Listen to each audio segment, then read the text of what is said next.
Chicos, buen día, ¿cómo les va? Bueno, mi nombre es Gustavo Montanini. Vamos a hablar un poco de qué trata la auditoría, qué van a ver ustedes en los cursos de auditoría y fundamentalmente qué es lo que tienen que saber antes de entrar a esos cursos de auditoría o para poder rendir bien esos cursos de auditoría con conocimientos previos. Bueno, auditoría es una materia que, como ustedes saben, está sobre el final de la carrera de contador público y todos ustedes saben que muchos de ustedes se están recibiendo con esa materia, así que entiendo perfectamente lo importante que es la materia para ustedes, pero también el hecho de que esté sobre el final de la materia, de la carrera, alguna pauta les tiene que dar respecto al contenido que ustedes tienen que saber para entrar en auditoría. Es la última materia del ciclo contable y por lo tanto tiene que arrastrar una serie de conocimientos contables. Pero además, auditoría es una materia que amalgama toda una serie de conocimientos que ustedes vinieron rindiendo durante toda la materia y que están vinculados con una entidad. Conocimientos de derecho, conocimientos de tributación, conocimientos de administración, por supuesto conocimientos de contabilidad, porque auditoría, la materia auditoría, trata, por lo menos la materia auditoría que tenemos nosotros en el plan de estudios, es una materia que trata sobre la forma en la cual un contador público independiente revisa, vamos a decirlo de esta manera, después en las clases del curso que les haya tocado, este tema lo van a profundizar, pero revisa una información contable que habitualmente son los estados contables o los estados financieros, dependiendo si usan la terminología habitual argentina o la terminología habitual de las normas internacionales. Pero audita el balance, audita los estados contables, audita los estados financieros, revisa los estados contables, revisa los estados financieros. ¿Por qué digo revisa y relativizo ese término? Porque en realidad la auditoría no es una revisión, sino que es un control mucho más profundo sobre los estados contables o sobre los estados financieros, y por lo tanto se van a encontrar durante el dictado de la materia que control, revisión y auditoría, si bien pertenecen a la misma familia, son algo así como las familias que se juntan en Navidad y comparten algunas cosas y se pelean en otras. O sea que en realidad el término auditoría es un término bien específico y es un término que comparte atributos con otros de los términos, como por ejemplo control o como por ejemplo revisión, pero no tiene el mismo alcance, tiene un alcance mucho mayor. Por ejemplo, yo puedo controlar tomando lista, eso es un control de asistencia, y ese control es un control, pero eso no es una auditoría, porque una auditoría implica ir al otro extremo. Por ejemplo, implica que yo pueda saber si un estudiante sabe o no. O sea, eso de alguna forma es hacer auditoría. Por supuesto, cuando uno lo enfoca a los estados contables o a los estados financieros, la visión es completamente distinta, ¿no? O sea, no estamos haciendo una revisión de si alguien sabe o no sabe, pero sí estamos haciendo una revisión, un control, una auditoría de si los estados contables están bien o están mal. Y acá hay una cosa fundamental también en función de un marco de referencia, es decir, en función de algo que se esté controlando o algo con lo que se esté comparando. En Argentina, el marco de referencia suelen ser las normas contables profesionales. Por lo tanto, cuando un auditor audita los estados contables, lo audita diciendo si los estados contables tienen diferencias significativas o no con lo que sería la aplicación de ese marco de referencia, es decir, con lo que sería la aplicación de las normas contables profesionales a ese juego de estados contables o a ese juego de estados financieros. Acá hay una cosa muy clara que se nota, y es que uno de los principales conocimientos previos que ustedes tienen que tener es el conocimiento contable. O sea, si van a revisar información contable, es obvio que tienen que tener una buena base contable. Y acá quiero hacer un paréntesis, que tal vez sea un paréntesis un poco amplio. Tener una buena base contable no significa saber las normas contables. Por supuesto que significa saber la aplicación de las normas contables. Pero saber la aplicación de las normas contables significa saber lo que dicen las normas contables, pero también significa saber los conceptos contables, los criterios contables y lo que dice la doctrina contable sobre esos aspectos. Porque la realidad es que las normas contables no solucionan la mayoría de los problemas contables. O sea, las normas contables dicen hay que aplicar el concepto de devengamiento. Listo, fantástico. Eso significa que hay que saber el concepto de devengamiento. Y saber el concepto de devengamiento significa saber aplicarlo en una empresa que vende computadoras, en una empresa que presta servicios, en una empresa minera y en una entidad sin fin de lucro. Y eso las normas contables no lo dicen, no dicen cómo se aplica el concepto de devengamiento en tal actividad o en tal otra actividad. Tal vez las normas internacionales algo de eso digan, pero tampoco son muy profundas en esa visión. O sea, lo que hay que saber es la doctrina y los conceptos vinculados al concepto de devengamiento. Entonces, si uno sabe eso, sabe aplicar el concepto de devengamiento en una prestación de un servicio, en una venta de computadoras o en una empresa minera, o en una empresa constructora, o en una empresa que vende seguros. ¿Está? Así que, y estoy hablando solamente de los ingresos, porque también los gastos tienen este problema. ¿Cuándo se devenga un gasto? Cuando recibo el comprobante, cuando se presta el servicio, cuando recibo el bien, cuando se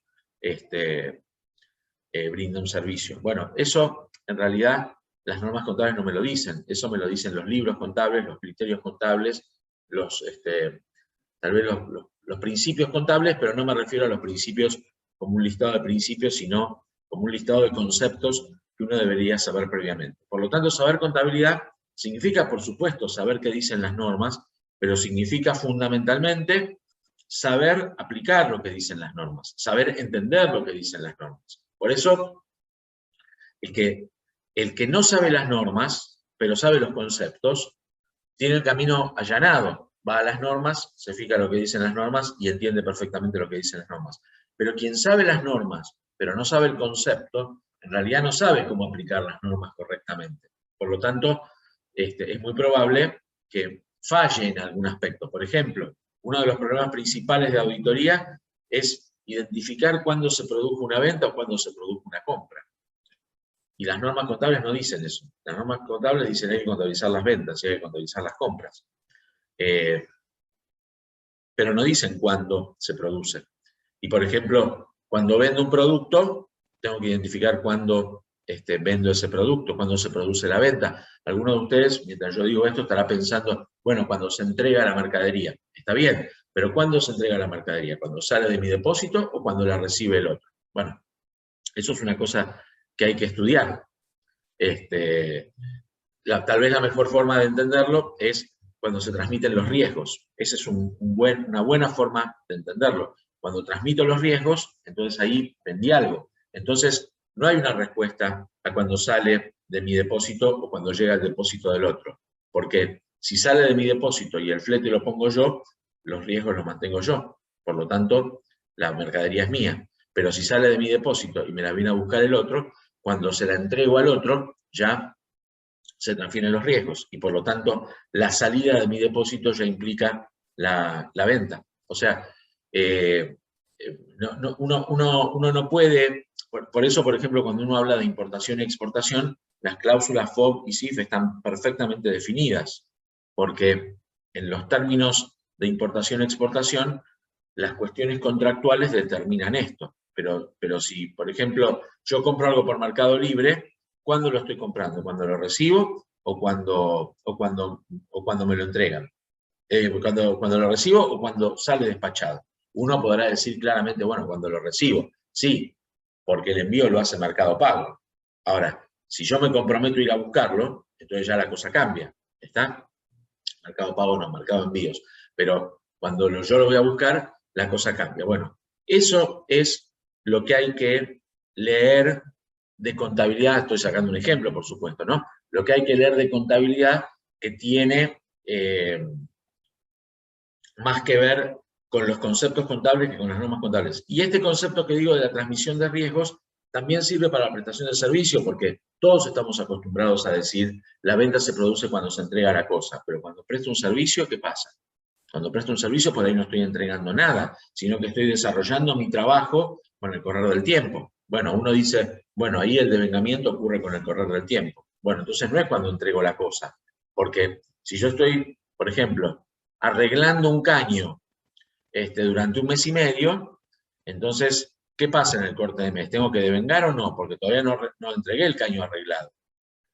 Y el criterio contable me dice, y sí, tendrías que devengar el mes si estás seguro que vas a terminar el trabajo. Porque si estás seguro que vas a terminar el trabajo, es porque ya fuiste transfiriendo los riesgos a la otra parte. O sea, esto es importante, entender que los criterios contables son más importantes que las normas contables, o tal vez son tan importantes como las normas contables. Pero lo que digo fundamentalmente es, las normas contables no tienen sentido sin los criterios contables. Y lo que tienen que saber ustedes no es las normas contables, sino aplicar las normas contables. Y para aplicar las normas contables es fundamental que ustedes sepan los conceptos contables sobre los que esas normas están basadas.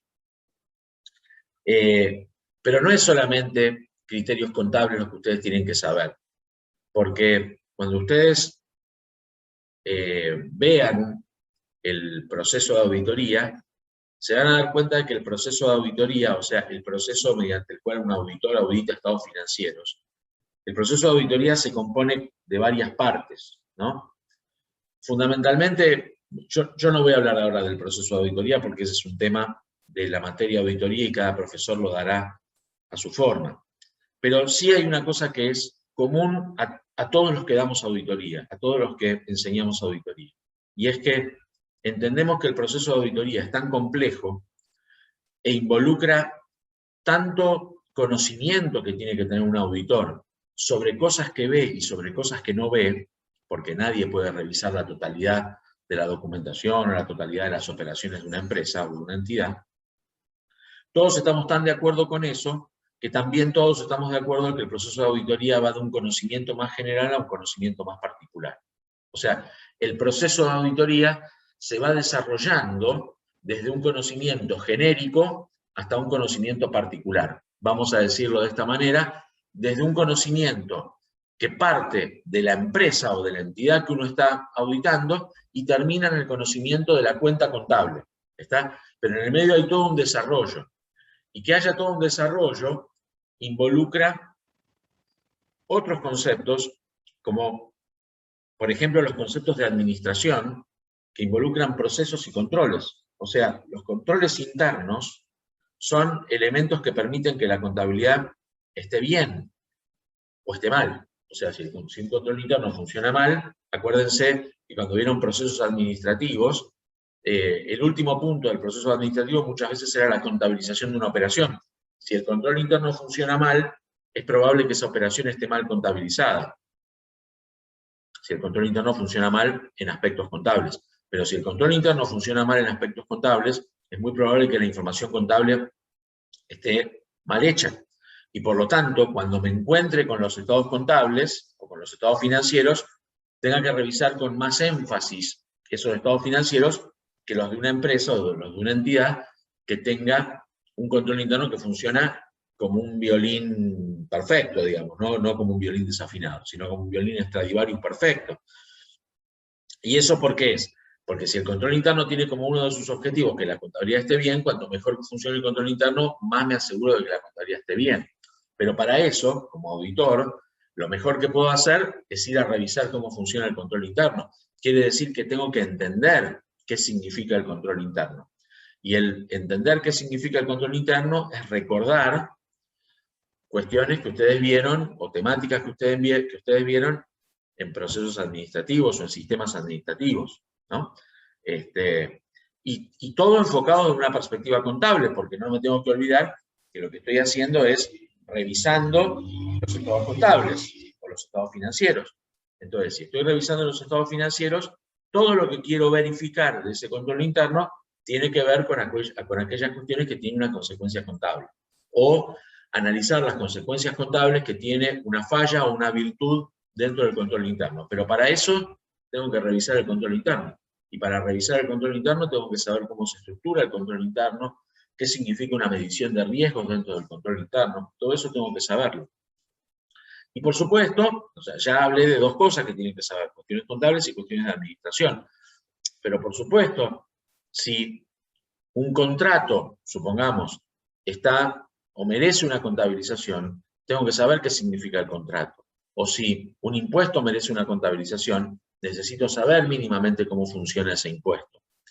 Y por supuesto, si el impuesto, la cuestión del impuesto, la llevamos a las diferencias que pueden existir entre los impuestos y la contabilidad, y por lo tanto la aplicación del método de impuesto diferido, obviamente a ese conocimiento previo que tenía de contabilidad y de administración, aunque sea con la parte de controles internos y procesos, debería sumarle cierto conocimiento vinculado al derecho económico o al derecho societario, y ciertas cuestiones vinculadas al régimen tributario o a las cuestiones impositivas, para saber cómo se contabilizan los impuestos, para saber qué impacto tiene esto en el impuesto diferido, o cómo actúa el impuesto diferido, y para saber qué consecuencias contables tienen los eventuales contratos que puedan existir, o inclusive qué consecuencias contables puede traer un proceso de concursos en una entidad, o un proceso de quiebra, o un proceso de liquidación,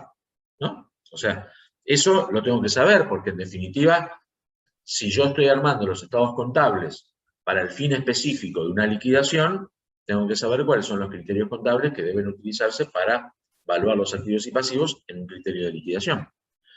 Y eso probablemente no me lo digan las normas, y si me lo dicen muy solapadamente. O sea, que tengo que tratar de entender cómo funcionan esos criterios contables que vienen impactados no solamente por los criterios contables, sino también por la administración, por el derecho, por los impuestos, y por ahí me estoy olvidando algo más, pero seguramente si tiene consecuencias contables, entonces, bueno, también tengo que recordar algunas cuestiones, por ejemplo, vinculadas a cálculos financieros, porque si tengo que calcular un valor actual de un futuro flujo de fondos para determinar un valor de utilización económica, entonces en ese caso tendré que acudir y recurrir a las viejas fórmulas, las viejas digo porque yo las estudié hace mucho tiempo, las viejas fórmulas de cálculo financiero para poder hacer descuentos, ¿no?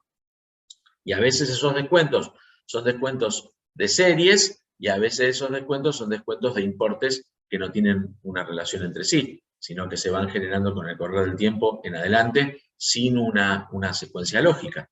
Entonces, ahí lo que tengo que ver es cómo hago esos descuentos. Y por supuesto, tendré que recurrir a ciertos conocimientos vinculados con el cálculo financiero y administración financiera para poder elegir correctamente una tasa de descuento, para poder verificar si la utilización económica, supongamos, se hizo correctamente. Valor de utilización económica que determina la evaluación de los activos, porque si el valor de utilización económica es inferior al valor de costo, ese valor de utilización económica sirve como valor límite para la evaluación de los bienes de uso, ¿no?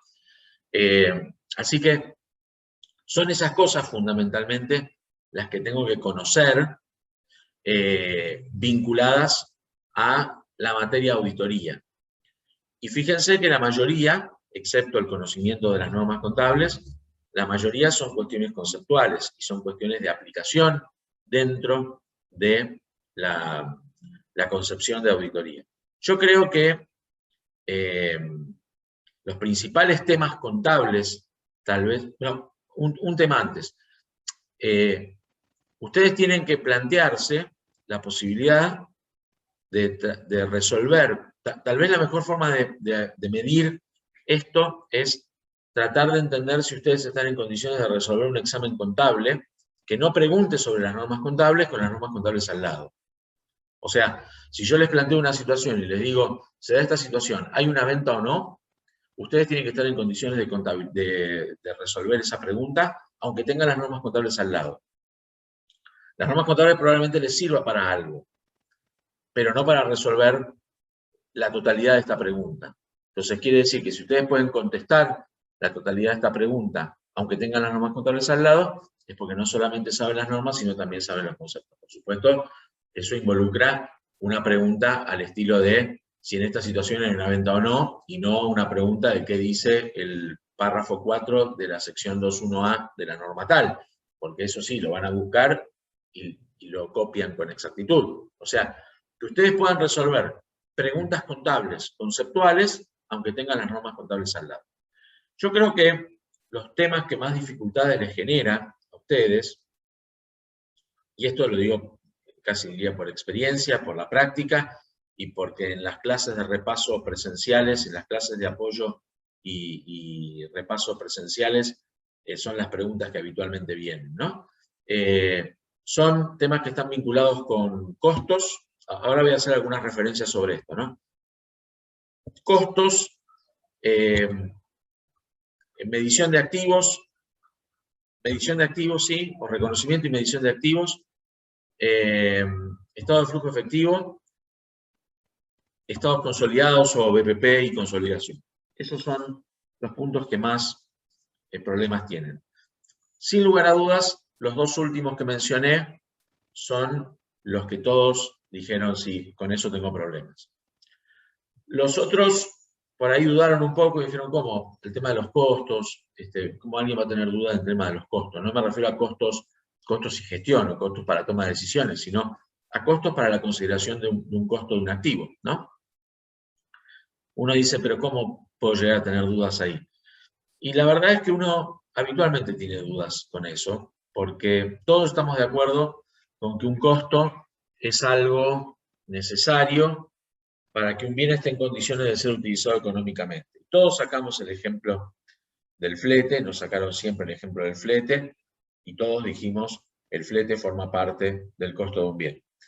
Pero también hay otra realidad, y es que, porque uno dice el flete es necesario, pero también hay una realidad, y es que el flete no es que es necesario.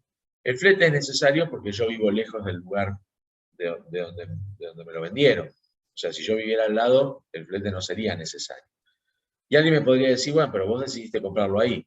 Sí, exacto. Y si yo decidí comprarlo ahí, eso significa que cualquier decisión que involucre un mayor o un menor costo forma parte del costo. Y digo esto porque cuando yo saco este ejemplo en mis cursos, ya sea de teoría contable o de auditoría, saco otro ejemplo, que es, compro un auto usado y contrato un mecánico para que lo mire, y el mecánico dice, el auto funciona perfecto. Y ahí se producen algunas dudas respecto de si el costo del mecánico forma parte del costo del auto o no. Porque uno dice, bueno, el mecánico no era necesario. La verdad es que no era tan necesario como el flete. Sin embargo, si volvemos al acuerdo de que el flete fue una decisión mía, porque yo lo compré más lejos, mi decisión fue comprarlo más lejos, inclusive por ahí hasta yo sabía que al lado estaban vendiendo lo mismo que yo compré sin necesidad de flete, pero yo decidí comprarlo donde lo compré. Entonces, ese flete que es producto de una decisión, que por supuesto es producto de una necesidad también, porque yo decidí comprarlo ahí y en función de esa decisión el flete se hizo necesario, lo mismo pasa con el mecánico. O sea, ¿por qué contraté el mecánico? Y uno dirá, bueno, porque vos lo decidiste. Sí, sí, pero íntimamente, ¿por qué contraté el mecánico? Y mi respuesta es, contraté el mecánico porque yo consideré que el mecánico era necesario. Si no, no hubiese contratado al mecánico. No es, uno no podría preguntarme, che, ¿y sin el mecánico hubiese comprado el auto igual?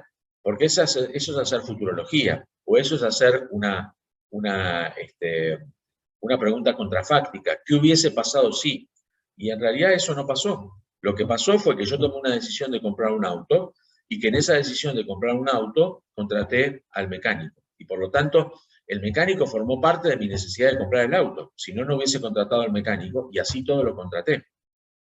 Entonces quiere decir que el mecánico forma parte del costo del auto con mi decisión, efectivamente con mi decisión, de haber comprado, de haber contratado al mecánico.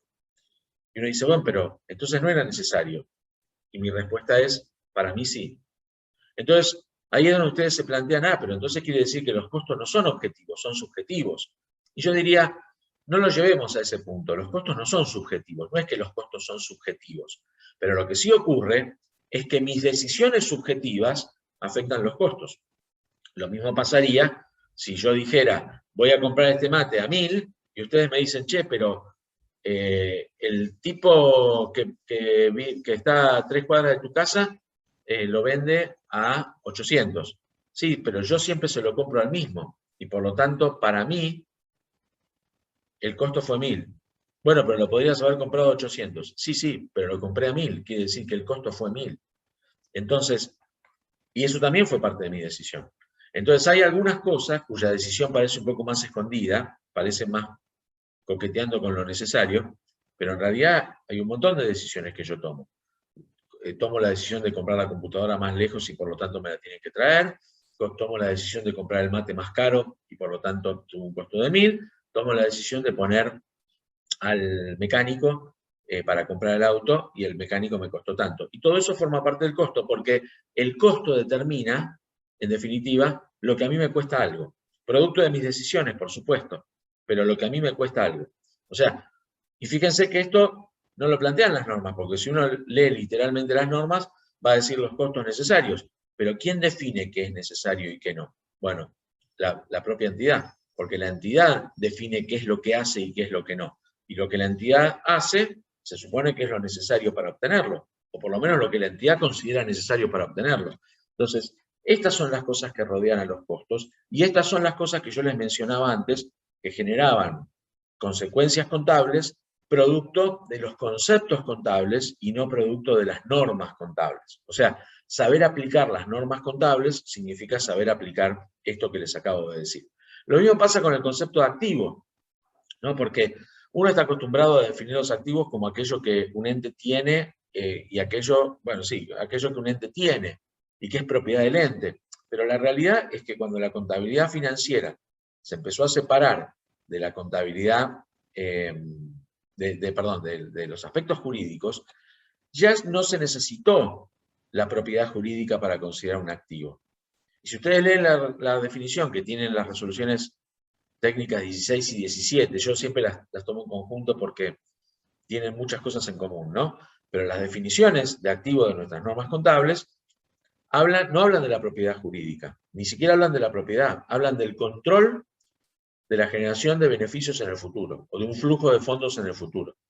Y yo a eso le agrego una cosa más que me parece muy importante: el control es el control unilateral, o sea, yo tengo el control, y yo tengo el control de algo que decido yo y que no decide nadie más. Por eso, si yo alquilo un departamento, porque yo soy dueño de un departamento y lo entrego, entonces mantengo el control, porque si bien es cierto que lo entregué en contrato de alquiler durante 3 años, también es cierto que cuando termine ese contrato, también es cierto que yo decidí que durante 3 años obtengo ingresos con un alquiler y al tercer año decido qué hago, si sigo obteniendo ingresos con un alquiler a la misma persona o a otra, o decido venderlo, o decido usarlo, yo lo decido, por lo tanto, yo mantengo el control unilateral de la generación de beneficios en el futuro. Eso también es importante porque quiere decir que puede haber activos que no sean propiedad jurídica del ente, pero sean propiedad económica del ente, y entonces en ese caso deban ser considerados como activos. ¿Y esto por qué es? Porque la contabilidad diferencia, y las normas contables también, diferencian entre existencia de algo, reconocimiento contable de algo, por ejemplo, un intangible autogenerado existe pero no se reconoce contablemente, una contingencia remota existe pero no se reconoce contablemente. Entonces decía, existencia, reconocimiento, medición y exposición. Esos son los 4 temas de los que tratan la contabilidad en general y la contabilidad financiera en particular, que es lo que ustedes revisan, auditan cuando estudian auditoría y cuando hacen auditoría de estados contables. Y los otros 2 temas sobre los que vienen habitualmente con dudas son estado de flujo efectivo y BPP y consolidación, que por supuesto son temas demasiado largos como para ser contemplados acá. Yo diría, léanlos, repásenlos, estudienlos, y cuando se pregunten de dónde los estudian, de dónde los toman, yo diría, con tomar los apuntes de contabilidad financiera, eventualmente algunas cosas de sistemas contables, pero fundamentalmente de contabilidad financiera, y con retomar alguna lectura de algún libro de contabilidad financiera, es suficiente. Yo, por supuesto, quedo a disposición. Los que vayan a cursar en alguno de los cursos de la cátedra mía, bienvenidos. Los que vayan a cursar en otros cursos de otras cátedras, bienvenidos también a la materia. Y bueno, yo de alguna forma quedo a disposición. Mi contacto con Facebook, Gustavo Montanini, quedo a disposición por si tienen alguna consulta para hacer. Bueno, muchísimas gracias y que tengan una muy buena cursada. Agradezco al Centro de Estudiantes que haya tenido esta iniciativa de mantener estas clases de apoyo a pesar de la situación de pandemia, así que creo que es un logro de todos y todas. Así que tengan una excelente cursada y que les vaya muy bien en el cuatrimestre. Saludos para todos.